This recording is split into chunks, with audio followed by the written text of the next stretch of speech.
Assalamualaikum warahmatullahi wabarakatuh. Materi yang akan disampaikan khutbah kali ini adalah tentang inilah keistimewaan mukjizat Al-Quran.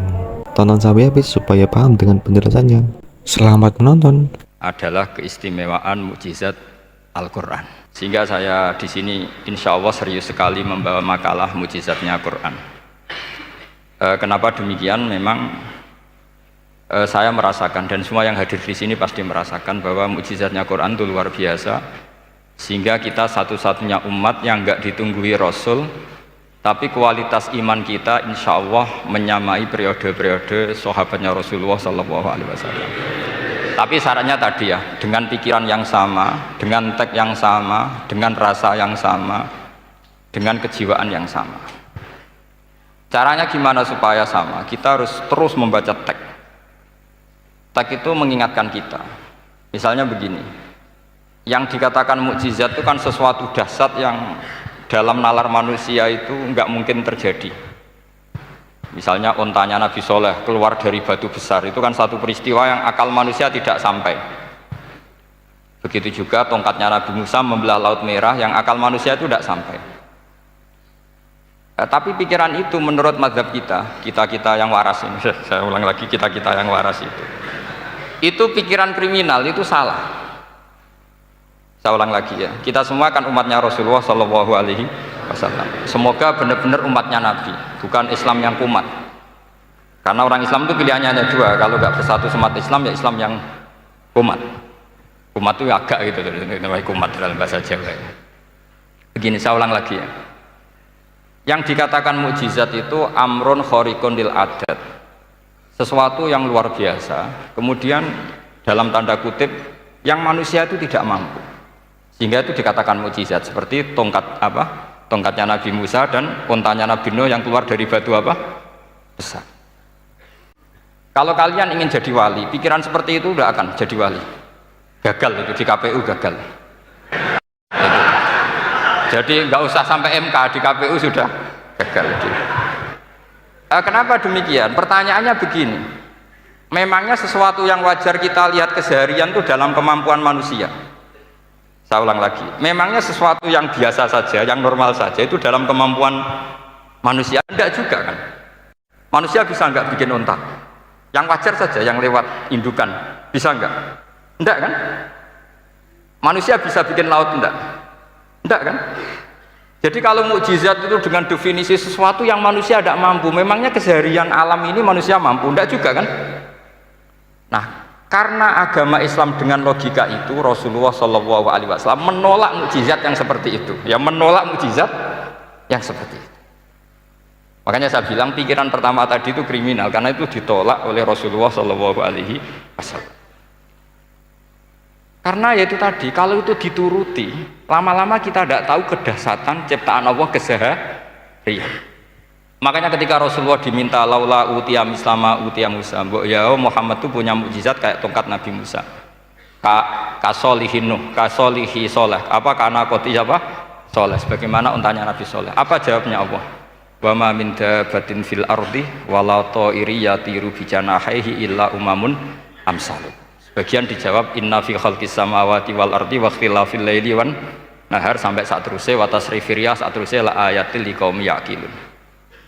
Karena logika yang terbangun begini, dan ini saya ulang lagi, ini syarat utama jadi wali. Ini masih satu poin. Nanti ACC-nya nunggu ketua-ketuanya.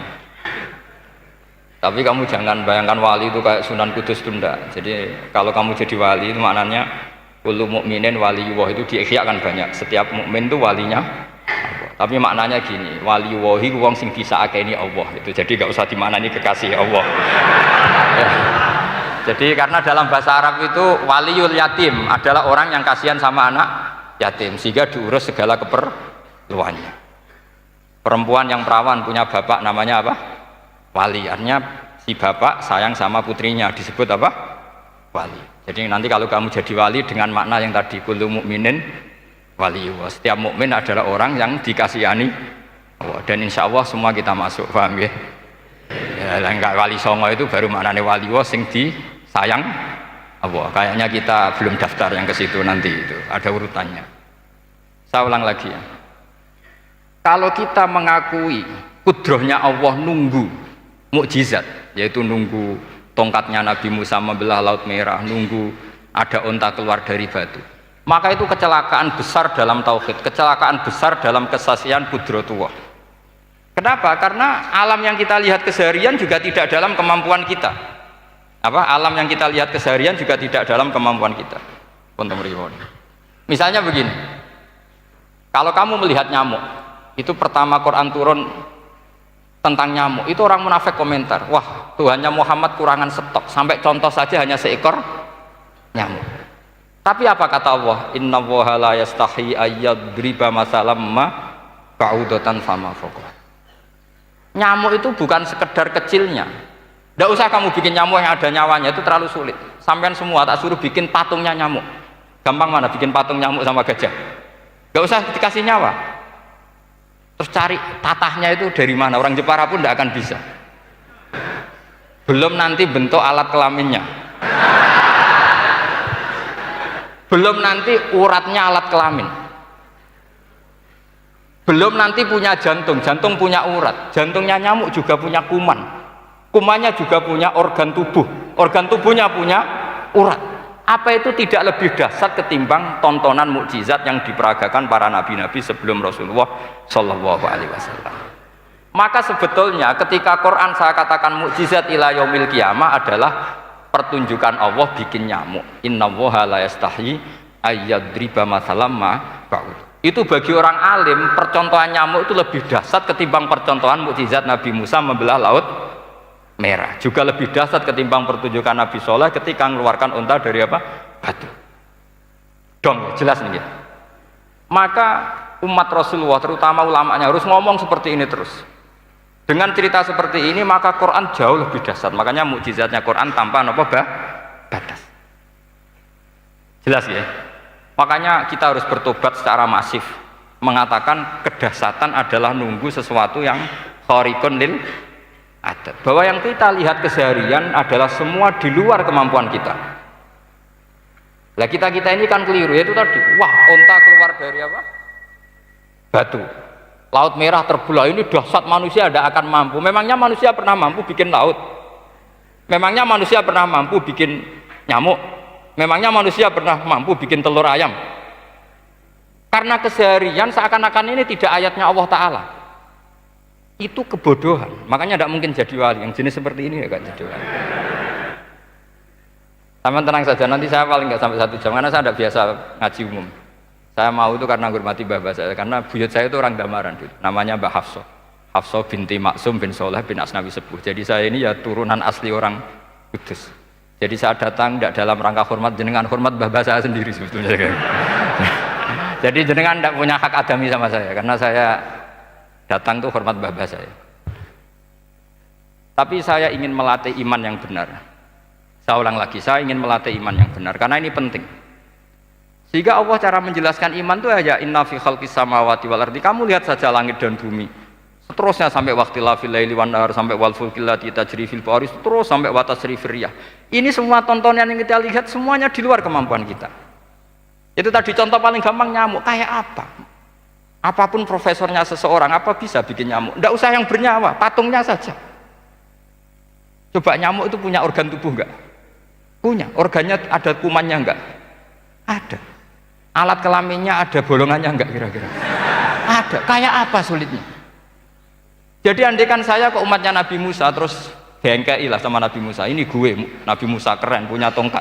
Saya akan bilang Rasulullah lebih keren karena punya Anda di sini makna kenapa mukjizatnya Quran dikatakan afdolul mukjizat, mukjizat paling keren, paling hebat. Karena menjadikan manusia punya nalar yang lebih objektif. Artinya lebih objektif. Kenapa kita hanya kagum dengan sesuatu yang dahsyat? Dengan alasan kita tidak mampu. Memangnya dengan hal-hal yang keseharian kita mampu? Tidak juga kan? Jelas ya? Mohon bener nih ya. Mohon bener di mana ini? Pun gini malam selai didandani bareng-bareng, pun bener ya. Sehingga iman di era Rasulullah Shallallahu Alaihi Wasallam itu gak lagi butuh sesuatu yang khariqun lil. Kedua pertimbangannya Rasulullah Muhammad Shallallahu Alaihi Wasallam, mukjizat yang khariqun lil adat itu resikonya lebih tinggi untuk tidak abadi. Nanti saya bacakan takbirnya. Misalnya tongkatnya Nabi Musa, itu hanya disaksikan oleh orang yang di era itu. Itu pun yang kebetulan menyaksikan. Saya ulang lagi ya. Resiko mukjizat mahsusah istilahnya, mukjizat yang bisa dilihat dengan indera, itu resikonya hanya dilihat orang yang di saat itu menyaksikan. Gimana? Ini prosedur. Gaul nih. Nggih peci, mboten.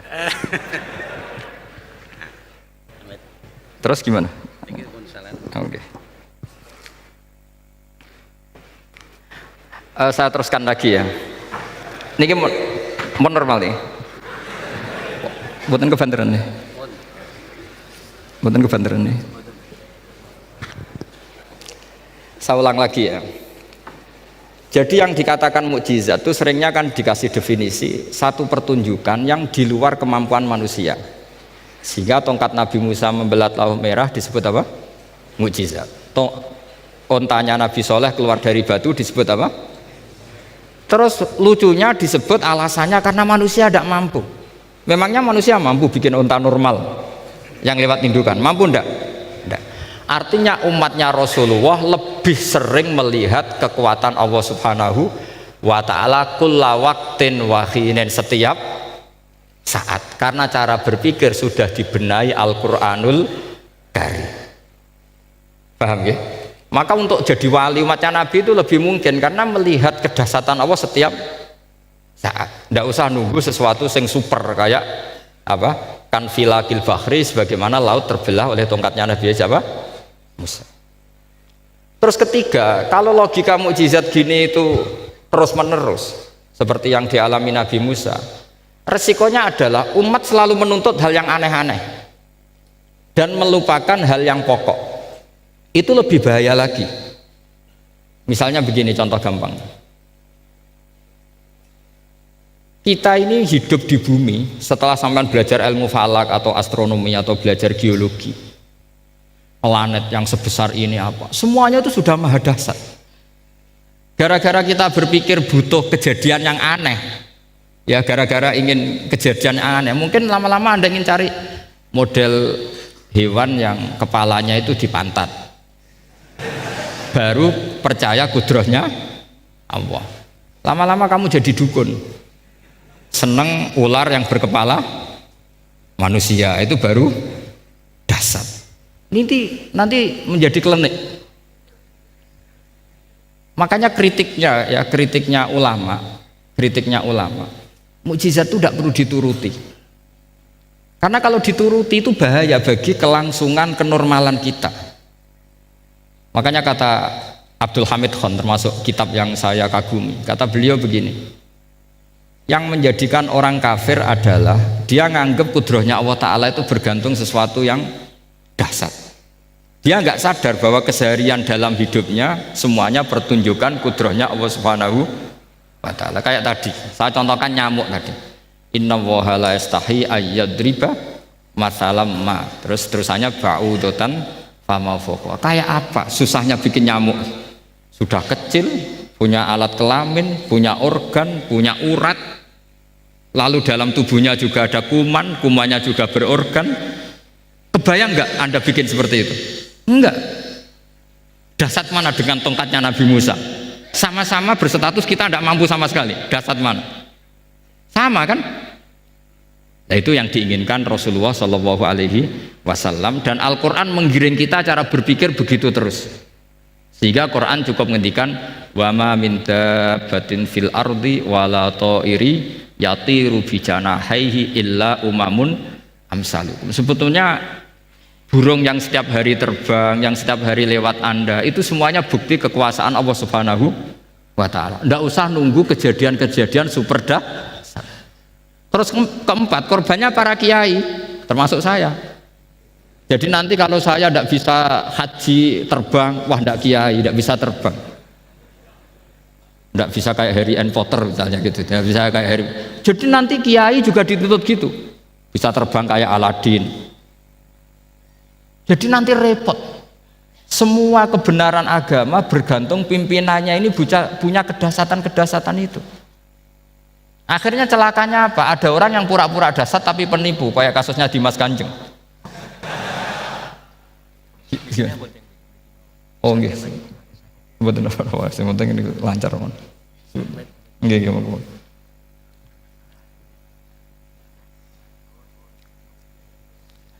Jadi makanya nanti itu saya akan memberi penjelasan tentang apa? Mukjizatnya Al-Qur'an, kenapa disebut mukjizat paling apa dasar. Ini saya bacakan tag ya, tag pokoknya ya supaya sampean tahu. Ini tabaruk sama Imam Bukhari ya. Redaksi yang diriwayatkan Imam Bukhari, qala Nabi sallallahu alaihi wasallam, ini ikut kitab Fadhailil Quran. Ma minal anbiya'i nabiyyun illa u'tiya minal ayat ma misluhu amana alaihil bashar. Wa inna ma kana alladhi utituhu wahyan awhahu wa ilayya fa arju an akuna aktsarahum tabi'an yaumal qiyamah. Jadi semua nabi punya mukjizat, yang lewat mukjizat itu orang dipaksa iman karena dahsyat tadi. Saking dahsyatnya terus cocok tidak cocok itu percaya. Tapi kata Rasulullah, mukjizat saya itu berupa wahyu yaitu Al-Qur'an, dan saya berharap dengan mukjizat itu saya adalah nabi paling banyak pengaruhnya yaumal kiamah, maknanya paling banyak orang yang iman. Terus di sini dikomentari oleh syarahnya ya, oleh penyarahnya yaitu Ibnu Hajar Al-Asqalani. Ya saya baca Arabnya saja. Sama harus pura-pura paham jadi keren. Jangan minta saya terjemah nanti harus pura-pura paham. Bagus kok, mantas sabah fi qaumin fa huwa minhum. Jadi bergaya orang kaya ya dikira apa? Kaya, bergaya ulama ya dikira apa? Ulama. Nanti bergaya wali juga dikira wali. Saya baca ya, ini luar biasa menurut saya. Al makna annal mu'jizati al madiyata kanat khissiyatan tusyahadu bil absor kana qoti soleh wa asa Musa. Wa mu'jizatul Qur'ani tusyahadu bil basirah. Jadi kayak tadi, kedahsyatan tongkat Musa itu karena apa? Laut kok bisa dibelah sebuah tongkat? Itu aneh. Kalau maknanya aneh adalah di luar kemampuan manusia, nyamuk lebih aneh. Kayak apa susahnya bikin organ apa? Nyamuk yang sekecil itu. Artinya bedanya apa? Tongkatnya Nabi Musa dengan pertunjukan nyamuk yang sama-sama mengarah satu titik, yaitu mengakui absolutisme kudrahnya Allah Subhanahu. Sama ndak? Sama. Sehingga umatnya Rasulullah tidak perlu ditunggoni mukjizat simsalabim. Cukup penalaran akal. Ini namanya basirah apa? Basirah. Nggih jelas ya. Mohon sampean ra usah kepen roh tokate Nabi Musa to. Cekap melihat apa? Nyamuk. Ya sudah bagus, sudah maju, sudah keren. Ya jelas ya. Li'annal ladzi yusyahadu bi ainir ra'si yang qaridu binqiradi musyahidihi. Walladzi yusyahadu bi'ainil aqli baqin yusyahiduhu kullu man jaa ba'dal awali mustamirron. Sesuatu yang dipertontonkan lewat sesuatu yang fisik kayak tongkat Nabi Musa, itu yang percaya langsung tentu yang melihat. Setelah itu ada yang percaya, ada yang enggak. Bisa saja itu hoax, bisa saja macam-macam. Tentu yang enggak percaya tentu salah ya, kita sepakat. Tapi tetap saja yang enggak menyaksikan itu bisa saja enggak percaya. Paham ya? Tapi logika kedahsyatan nyamuk, siapapun yang punya nalar percaya. Artinya giringan Al-Quran untuk melihat mukjizat itu kedahsyatan Allah bikin nyamuk itu abadi ila yaumil kiamah, dan siapapun yang waras akan ikrar dan tetap menyaksikan, karena insya Allah ada nyamuk terus ila yaumil kiamah. Itu kan teman tidur kita, paham ya? Makanya kamu kompromi dengan nyamuk, sekali-kali jangan dicablek. Ini ayatnya Allah. Ya bila perlu dicium, dielus-elus gitu. Karena saya yakin yang hadir di sini andekan melihat tongkatnya Nabi Musa kira-kira dilus-lus enggak? Kira-kira? Andekan loh, kamu punya kesempatan melihat tongkatnya Nabi Musa, gimana? Dilus-elus, dikai mori, dikai kembang 7 taman, ya gitu. Tapi kenapa nyamuk enggak kamu begitukan? Toh sama-sama ini ayatnya Allah yang luar biasa. Makanya ini ngaji di sini saya ulang lagi, sama ndak perlu merasa punya hak adami sama saya, karena saya memang buyut saya kandung itu orang Damaran, namanya Mbah Hafsah. Hafsah itu binti Maksum bin Soleh bin Asnawi Sepuh. Jadi saya ini termasuk turunan beliau yang keluar dari Kudus di Rembang. Karena mbah saya kandung itu sepupunya Mbah Sahal, ya sama Mbah Sahal, ibunya Badiah. Badiah ya putrinya Mbah Hafsah ini. Kalau buyut saya namanya Sofiyah, ya putrinya Mbah Hafsah ini. Jadi kenapa saya cerita ini, ya memang Quran sudah terang-terangan ngendikan dzurriyatam ba'duha apa mimba. Jadi kekuatan dzurriyah itu luar biasa. Jadi kita menjaga harkat dan martabat para leluhur supaya ilmu ini terjaga. Jangan marisi gayane tok, bae alim terus putune pedita-pediti gak alim terus gak keren, menurut saya itu malu itu.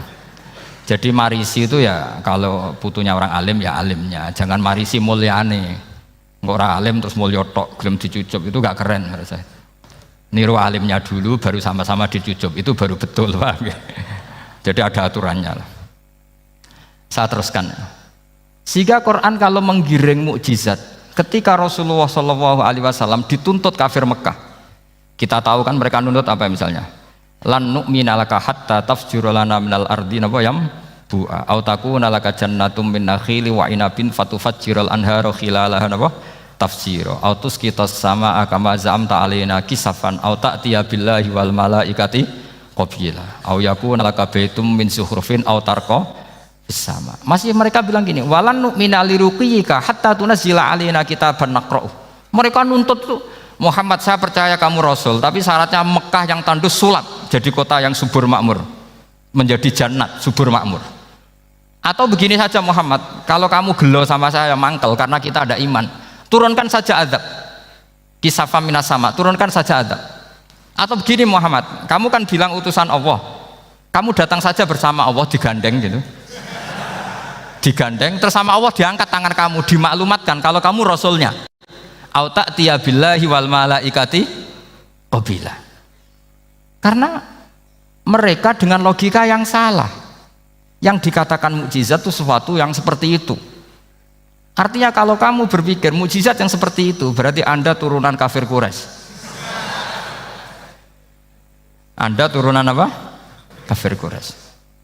Maka gak boleh berpikir mukjizat seperti itu. Nyatanya Allah cukup menjawab dengan ayat wa ma min dabatin fil ardi wala ta'iri yatiru bi janahihi illa umamun amsalukum. Dijawab lagi inna fi khalqis samawati wal ardi wa ikhtilafil laili wan nahar wal fulkil lati tajri fil bahr saat terusé la ayatil liqaumi yaqin. Semudah itu kita iman kedahsyatan kudrahnya Allah.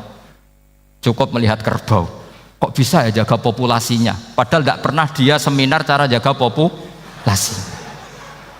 Nyatanya tetap terjaga. Tanpa lamaran ya bisa jaga keturunannya. Tanpa sesar ya anaknya lancar. Tanpa sesar kan? Artinya mereka bisa. Karena di sini ada kudratullah. Ada apa? Ada kudratullah. Nah, kalau iman seperti itu, Anda baru betul.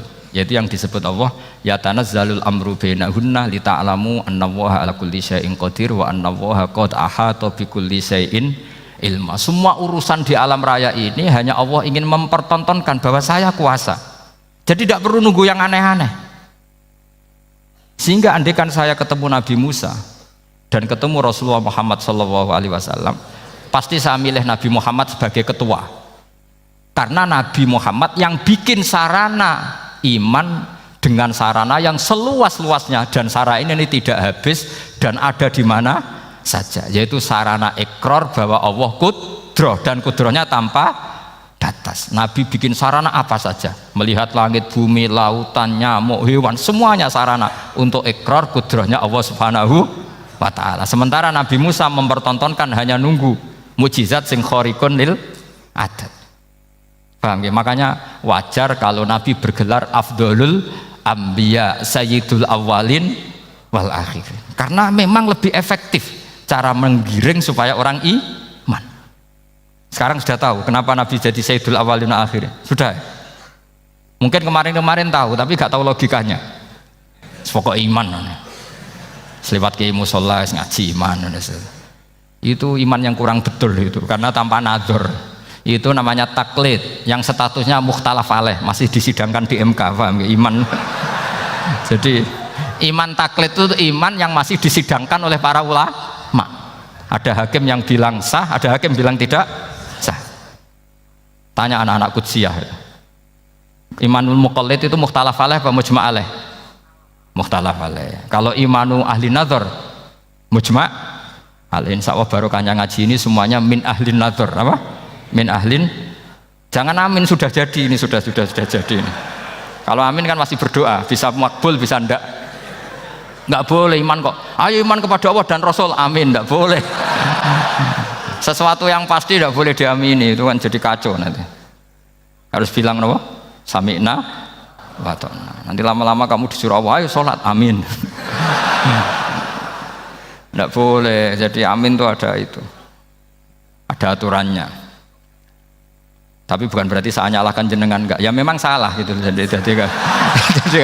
Ya usah saya memang statusnya salah. Ya saya ulang lagi ya. Berarti Rasulullah adalah Rasul yang sukses membuat sarana orang kembali ke Allah, mengakui kudrahnya Allah dengan sarana apa saja, melihat rumput, melihat hewan, dan hewan itu ya apa saja. Dabah itu apa saja. Hewan yang melata di bumi apa saja, semua bukti kudrahnya Allah. Bahkan Rasulullah sukses membiarkan umatnya nggak ditunggui beliau tetap iman. Mergo ditunggui konsep sing super ngene kok Al-Qur'anul Karim. Jelas ya? Tapi caranya memahami ya seperti yang saya terangkan ini. Ya saya baca lagi ya yang jadi annal mu'jizati pakai jamak muannas salim, annal mu'jizati al-madiyata, mukjizat-mukjizat yang sudah kelewat itu kanat khisiatan, bersifat fisik, tusyahadu bil absor, hanya bisa dilihat dengan mata kepala, karena qoti soleh wa aso Musa, wa mu'jizatul Qur'ani tusyahadu bil basirah. Sementara mukjizatnya Quran disaksikan dengan mata hati, dan setiap orang punya mata hati. Fayakunu man yattabi'uhu li ajliha aksar li anna alladhi yushahadu bi ainir ra'si yang qaridu bingkirodi musyahidihi walladhi yushahadu bi ainil aqli bakin yushahiduhu kullu man ja'a ba'dal awal mustamirron.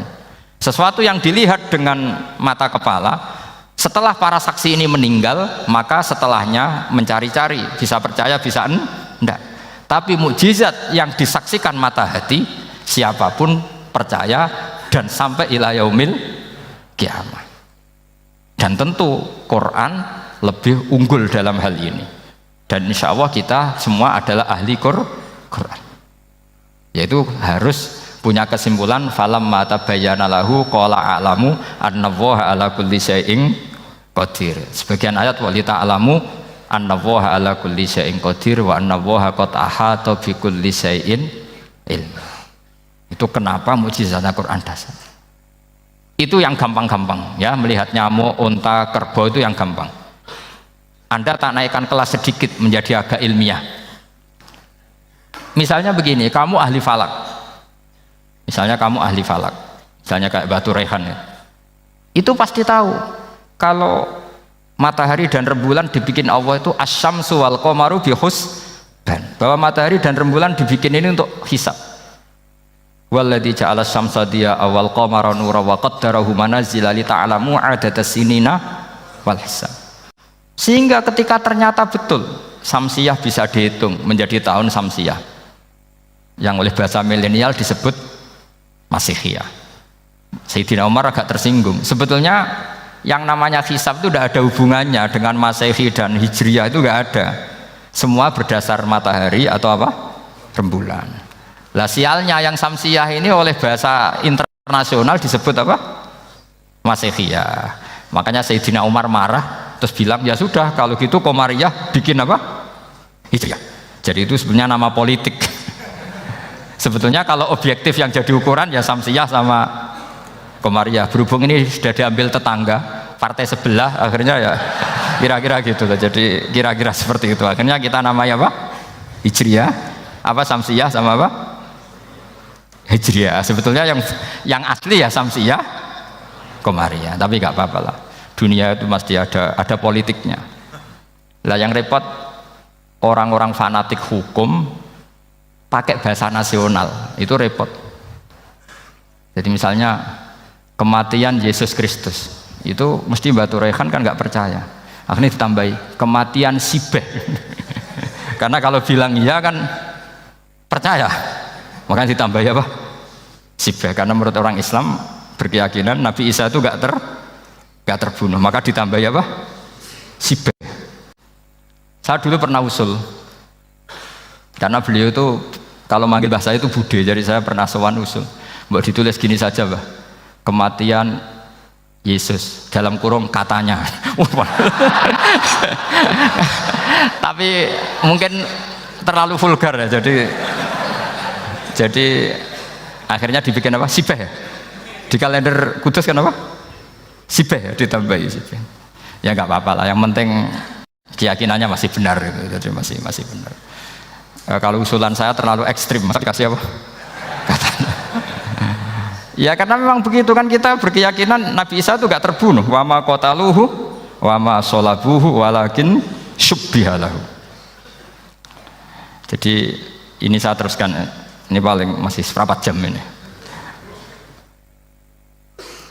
Kalau kelamaan sampai dolim itu ganggu kiai lama-lama gitu. Saya tadi sudah bilang sama panitia, orang Indonesia itu gak sopan. Kalau suka kiai itu didatangkan. Itu agak masalah sebetulnya. Dalam etika itu masalah. Kalau seneng kiai ya sowan ngaji. Jangan sowan di dalam, itu ganggu ya, sowan ngaji saja. Dulu Imam Malik itu anaknya raja itu, Imam Malik itu seangkatan dengan Harun Ar-Rasyid. Makanya jangan berharap kalau saya gampang diundang. Bukan karena saya sombong, memang etikanya seperti itu. Jadi Imam Malik diminta datang ke istana untuk ngajar anak-anaknya Harun apa? Ar-Rasyid. Masyhur Imam Malik tersinggung terus kata bang, al ilmu yu'ta la ya'ti. Ilmu itu disowani bukan sowan.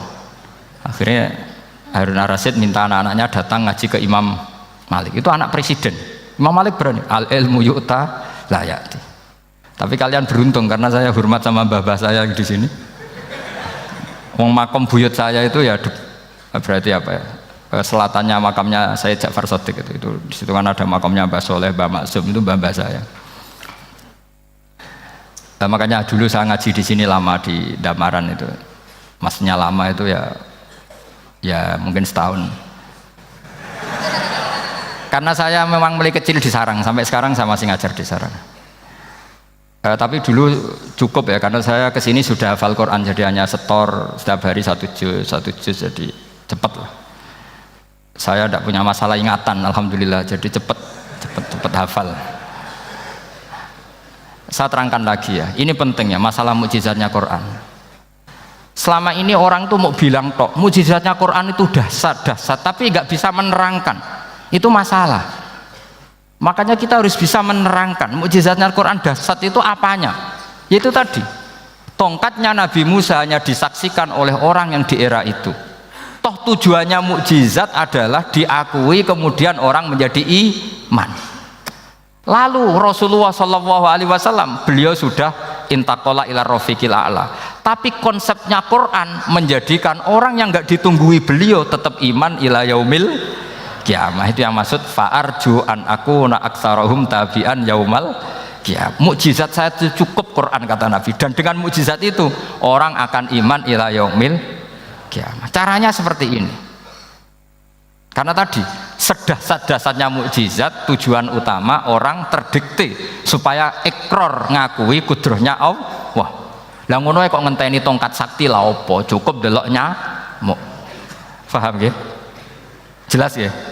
Alhamdulillah, mau naik kelas ini sudah benar, ini sudah benar. Terus kedua begini, kedahsyatan Quran lagi. Quran itu bisa merunut, mentartibkan logika. Bahkan logika ini logika yang universal.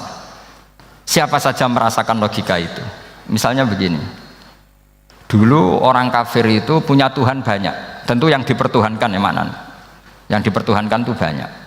Karena pikiran mereka urusan banyak, problem banyak, ya Tuhannya harus banyak. Ada BPKB 3D kan, istri cerewet, macam-macam lah, itu kan problemnya banyak, maka Tuhannya harus banyak. Karena Tuhan itu maknanya penyelesai masalah. Sehingga kalau masalahnya banyak, Tuhan harus banyak.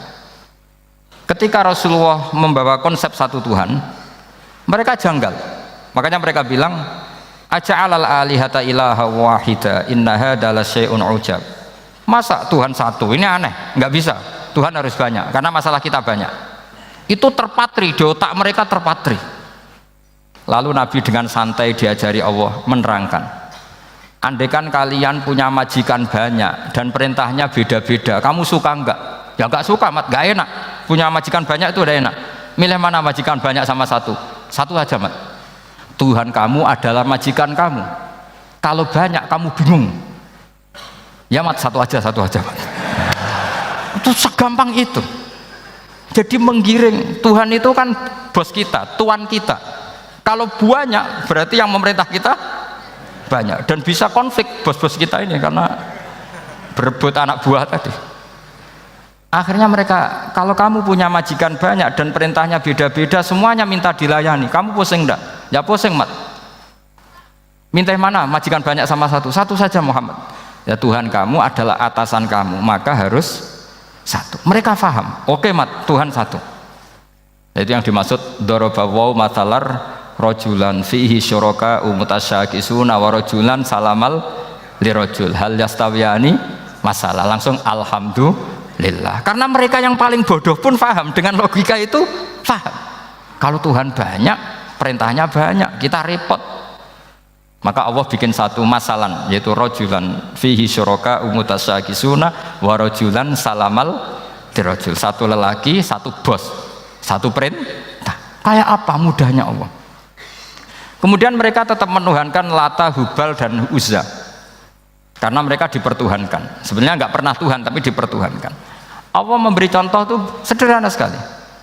Wa daraballahu mathalar rajulaini ahaduhuma abkam la yaqdiru ala syai'in wa huwa kallun ala maulah aina ma yuwajjihu la ya'ti bi khair hal yastawi huwa may ya'muru bil adl. Kata Rasulullah, Lata itu menurut kamu apa? Ya Tuhan kami. Muhammad, Hubal ya Tuhan kami, Uzzah ya Tuhan kami. Lalu kalau mereka kotor ya saya mandikan, kalau hidungnya coplok ya saya tata. Terus kata Rasulullah begini, kamu mau nggak punya budak atau pembantu yang buta, tuli, bisu? Kamu mau nggak punya pembantu loh ya, pembantu itu budak zaman dulu. Kamu mau nggak punya pembantu yang buta, yang tuli, yang bisu? Wah gak doyan, mat. Nggak apa pembantu ngono. Yang pembantu saja kamu nggak mau yang gitu, kok malah punya bos begitu? Orang yang tuli, yang bisu, yang kopok, jadi pembantu saja nggak layak, kok malah jadi pangeran. Paham ya? Arca dan berhala itu kan nggak bisa apa-apa. Kamu mau gaji ngasih THR pembantu yang kopok, bisu, picek? Mau? Wong jadi pembantu saja nggak sah, kok mau jadi apa? Tuhan atau jadi majikan? Jadi Allah bikin contoh gampang sekali. Wa daraballahu mathalar rajulaini ahaduma abkam la yaqdiru ala syai'in, nggak bisa apa saja. Wa huwa kallun ala maulah, anane ngrepoti tok. Ainama yuwajjihu la ya'ti bi khair. Mudah sekali. Akhirnya mereka berbondong-bondong iman karena logikanya ditata oleh logika Al-Quran. Makanya agama ini sebenarnya nggak pernah datang dengan kekerasan, itu tidak pernah. Bil hujjah, dengan argumentasi. Itu disebut qul falillahil hujjatul balighah. Nah sekarang orang rapati soal argumentasi, senengane neror. Nah, itu rapati ngaji. Sebenarnya agama ini mudah. Ad-dinu yusrun, agama ini mudah, logikanya gampang. Untuk tidak menuhankan Yesus atau Isa, Quran juga datang dengan penjelasan yang enggak jelimet, yang gampang saja. Kata Allah, mal masih ibnu maryam illa rasul qad khalas min qablihir rusul wa ummuhu siddiqah kana yakulanit. Kok arani pangeran piye? Nek mangan ya lesu. Kamu kebayang enggak misalnya punya Tuhan terus mbok gratisi pas marung, terus kamu bangga, alhamdulillah tadi mbah habis ngratisi Tuhan, tadi kelihatannya kelaparan, tak gratisi, senangnya bukan main. Kamu mau punya Tuhan yang seperti itu? Mau? Nggak mau kan? Allah menjelaskan karena yakulanit kuduyan sego, artinya nak orang mangan yo lemes. Pas kamu minta ternyata Tuhannya baru lemes.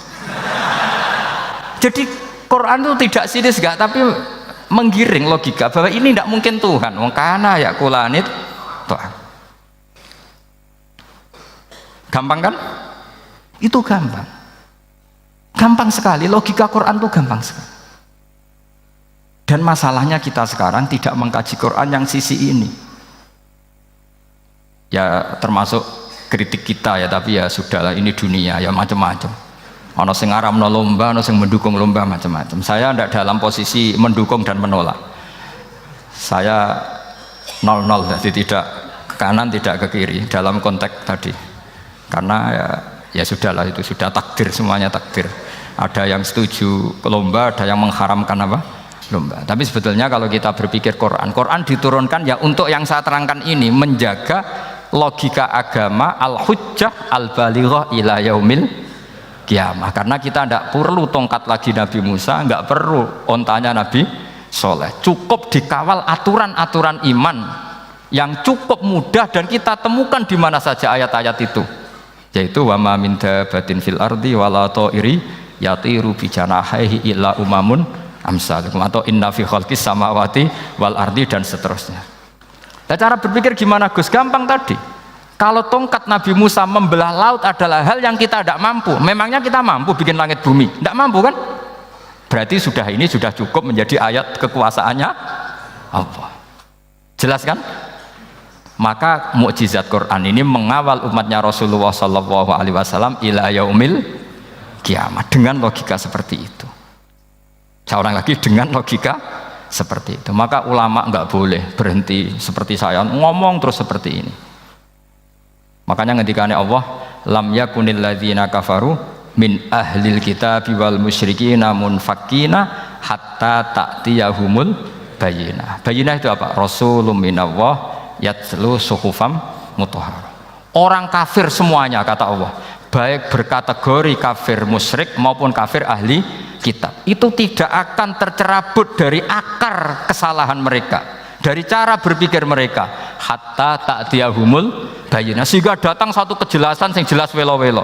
Itu apa? Rasulun minallah yatslu suhufam mutahharah, yaitu rasulnya Allah yang membaca sahifah-sahifah suci, manane Al-Qur'an. Untuk menafikan ketuhanan berhala, ketuhanan Yesus, kita cukup dengan konsep Quran. Kayak tadi kana yakulanit, termasuk untuk menafikan Tuhan balita, paham ya? Tuhan apa? Fir'aun. Ini contoh terakhir, sampai siap-siap saja selesai. Karena saya memang mau selesai ini, bukan guyon, memang mau selesai. Karena menurut saya mukjizatnya Quran itu jelas. Jadi diterangkan seperempat jam ya jelas, 10 menit ya jelas. Kalau kamu butuh lama, berarti kamu menyaksikan kejelasan Al-Quran. Dan itu kriminal besar itu. Kalau nggak boleh dibahasakan murtad besar, ya kriminal apa besar. Ini enggak guyon, betul itu. Saya tadi mau nyontohkan apa tadi? Tuhan balita ya. Fir'aun itu berdebat sama Nabi Musa. Singkat debat begini, kalau nggak salah di J19, kalau nggak salah di surat Syu'ara, dicari sendirilah. Pertama ditanya gini, Musa, kamu kesini ada apa? Ya bawa konsep Tuhan. Yang jelas itu tidak kamu ya. Lalu Tuhan kamu siapa? Rabbus samawati wal ardi, yang menuhani langit dan bumi. Si Fir'aun masih berkelit. Begini, soal yang di bumi, saya jalan-jalan kemana-mana, setahu saya yang jadi Tuhan saya. Ma'alim tulakum min ilahin apa? Ghairi, di mana-mana yang dituhankan saya. Soal kemungkinan di langit begini, tunggu saya. Terus di Haman dipanggil, ya Haman ibnili sorhal ali abluhul asbab as-samawati fa'attali'a ila ilahi Musa. Haman, bikinkan saya piramida yang tinggi. Saya mau lihat Tuhannya Musa, apa betul ada? Padahal andaikan terjadi piramida kan Tuhan pun nggak bisa dilihat. Wong sampean yang wali saja tidak bisa melihat. Wali tadi yang sing disakeni Allah tadi itu aja nggak bisa melihat. Apalagi Fir'aun. Akhirnya Nabi Musa sadar bahwa logika itu tidak masuk ke Fir'aun, tidak masuk. Padahal ada pengawalnya banyak. Dan karena semua Nabi fatona, itu ibarat mobil ganti gigi. Ganti gigi, ganti argumentasi. Gini saja, yang menuhani leluhur kamu, mbah-mbah kamu. Wah, itu sontak kaget Fir'aun. Pengawalnya ya kaget.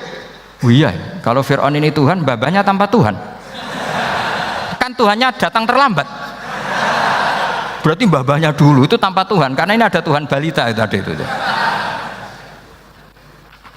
Akhirnya hampir separuh, mungkin hampir semua pengawalnya Fir'aun itu iman semua. Meskipun yaktumu imanahu, ini yang diceritakan Quran, wa qala rajulun mu'minun min ali fir'auna yaktumu iman. Karena runtuh, semua logika Fir'aun sebagai Tuhan itu runtuh. Hanya dengan logika, kalau kamu Tuhan, lalu mbah kamu Tuhannya siapa? Fir'aun mangkel. Wah bahaya logika Musa, tangkap Musa, udah gak debat lagi. Kayak apa mudahnya logika Quran untuk menafikan ketidaktuhanan Fir'aun. Yaitu mengatakan Rabbukum wa Rabbu abaikumul awwalin. Karena dikatakan Tuhan langit, Fir'aun masih berkelit. Nanti dulu saya mau bikin piramida, mau saya lihat ada enggak Tuhan kamu. Nabi Musa langsung genti gigi yang nuhani mbah-mbah kamu. Orang kan berpikir, ini kalau Tuhan betul, lalu orang-orang dulu Tuhannya siapa? Kan Tuhannya datang terlambat. Nah itu lagi-lagi, dan kita baca Quran itu ila yaumil kiamah. Makanya tidak ada umatnya Rasulullah SAW kemudian imannya itu ada syak, nggak ada sama sekali. Karena dzalikal kitabu la raiba fihi mir rabbil alamin. Ya, mohon cekap ya. Mpun gampang nih. Masalah sama kalau masalah. Jadi karena kebenaran Quran itu adhar wa adhar, sangat jelas. Sehingga nggak perlu butuh orasinya saya. Sebenarnya nggak perlu. Saya yakin, sampean sebelum saya terangkan ya sudah iman, sudah betul. Ini kan akal-akalan saja saya dimanfaatkan. Ya. Karena ya menurut saya itu ya sudah adharu min samsi dhahira kalau dalam bahasa Arab.